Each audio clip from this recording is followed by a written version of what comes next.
महाराष्ट्र भारत का तीसरा सबसे बड़ा राज्य है और पर्यटन स्थल के रूप में काफी धन है। कई गुफाएं, आकर्षक पहाड़ी स्थल, कुंवारी समुद्र तट, पवित्र स्थानों और वन्य जीवों का भरपूर हिस्सा आप इसे नाम दें और महाराष्ट्र राज्य के पास है। हालांकि यह राज्य की राजधानी मुंबई में बॉलीवुड फिल्म उद्योग है जो कि महाराष्ट्र को भारत के अन्य राज्यों पर एक बढ़त देती है। महाराष्ट्र अपने आप में एक पूर्ण पर्यटन स्थल है और यात्रा के शौकीन लोगों के लिए प्रसन्नता है। महाराष्ट्र यात्रा पर्यटकों के लिए भारत के पश्चिमी भाग में स्थित सुंदर क्षेत्र का पता लगाने में मदद करता है। महाराष्ट्र भारत का तीसरा सबसे बड़ा राज्य, दो प्रमुख भूरूपों के होते हैं और प्राकृतिक सुंदरता के संदर्भ में इसके पास बहुत कुछ है। कोंकण तटीय पट्टी और दक्कन टेबललैंड दो महत्वपूर्ण भूरूप हैं जो क्षेत्र में दर्शनीय स्थलों की यात्रा के लिए कई अवसर प्रदान करते हैं। राज्य आंध्र प्रदेश, छत्तीसगढ़, मध्य प्रदेश, गुजरात, गोवा और कर्नाटक से अधिक है। इस प्रकार पर्यटकों के भीतर और आसपास महाराष्ट्र के पर्यटन के लिए पर्याप्त अवसर मिलता है। राज्य में भी एक गौरवशाली इतिहास है जो खून से स्नान करता है। इस समय के इस क्षेत्र के नियंत्रण में डरावनी लड़ाई में हो सकता है। मुगलों ने हमेशा इस क्षेत्र पर हावी होने की कामना की लेकिन शायद ही सफल रहे। शिवाजी, मराठों के पहले महान शासक, इस बहादुर योद्धा की दौड़ के उदय के पीछे एक प्रतिष्ठित व्यक्ति के रूप में खड़ा है जिन्होंने यहाँ तक कि ब्रिटिशों के लिए कई नींद की रात दी थी। राज्य के समर्थक व्यवसाय छवि और बॉलीवुड की प्रसिद्धि अक्सर महाराष्ट्र में पर्यटकों के आकर्षण को पार करती है। लेकिन इसमें पर्यटन की क्षमता है जिसके लिए लोग महाराष्ट्र की यात्रा करते हैं। राज्यों के भीतर अजंता और एलोरा में दो विश्व विरासत स्थल हैं जो हमेशा पर्यटकों को आकर्षक बनाते हैं। अजंता की यात्रा अगर आप देखना चाहते हैं कि आज से 3000 साल पहले के रूप में सुंदर चित्रों और मूर्तियों में धर्म और पुरुषों की कल्पना किसने ली थी। माना जाता है कि महाराष्ट्र का नाम राठी से हुआ है जिसका अर्थ रथ ड्राइवर है। महाराष्ट्र ने अपनी पहली बौद्ध गुफाओं के निर्माण के साथ दूसरी शताब्दी ईपू में दर्ज इतिहास दर्ज किया। नाम एक समकालीन चीनी यात्री हुनत्सांग के खाते में 7वीं शताब्दी में महाराष्ट्र पहली बार दिखाई दिया। दर्ज इतिहास के अनुसार 6वीं शताब्दी के दौरान बदामी में आधारित पहला हिंदू राजा ने राज्य पर शासन किया।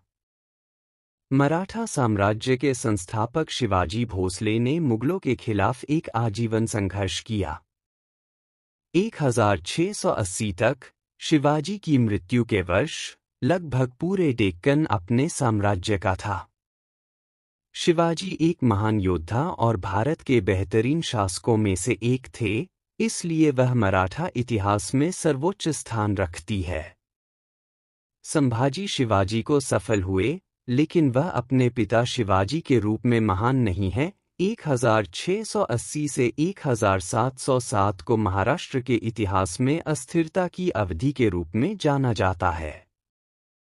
बालाजी विश्वनाथ 1712 से 1721, बाजीराव पेशवा 1721 से 1740, नाना साहेब पेशवे 1740 से 1761, थोरले माधोरा पेशवे 1761 से 1772, नारायणराव पेशवे 1772 से 1773, सवाई माधोरा पेशवे 1774-1795 और दूसरा बाजीराव पेशवा 17 सितंबर 2005 से 1802 महाराष्ट्र के अन्य महत्वपूर्ण शासकों थे।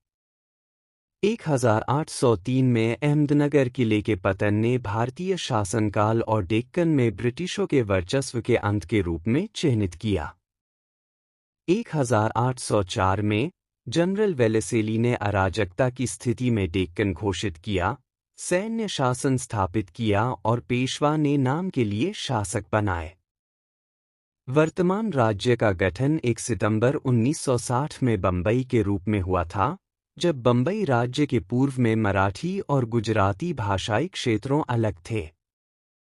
महाराष्ट्र दक्षिणी से उत्तरी भारत के बीच सांस्कृतिक आदान प्रदान का मुख्य चैनल बन गया।